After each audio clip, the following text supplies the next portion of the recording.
Pour la troisième vidéo de l'incubateur, j'ai le plaisir avec Pierre-Xavier Chaumiac-Dessas de vous parler du métaverse.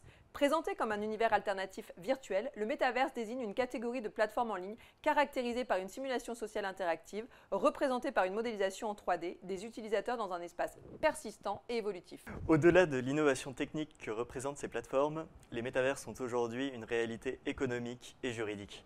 Les services proposés par des sociétés commerciales ou de simples utilisateurs, les monnaies virtuelles, les biens numériques ou matériels, appellent de nombreuses questions d'un point de vue juridique touchant l'ensemble des domaines du droit. La propriété intellectuelle, évidemment en premier, mais aussi les règles liées à la communication, à la publicité, les règles fiscales et sociales et bien sûr le droit pénal. Juridiquement, ces espaces dématérialisés sont en réalité déjà confrontés à l'application de règles de droit, qu'elles soient légales, réglementaires, contractuelles, voire déontologiques pour les professions réglementées.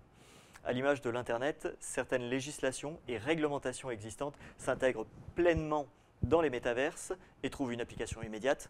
D'autres règles, à l'inverse, sont par principe inapplicables et devront être adaptées ou créées en conséquence. Le 7 juin dernier, le barreau de Paris, en collaboration avec la conférence du stage du barreau de Paris et le tribunal judiciaire, toujours de Paris, a eu le plaisir de pouvoir organiser un événement exceptionnel, à savoir un faux procès dans le métaverse.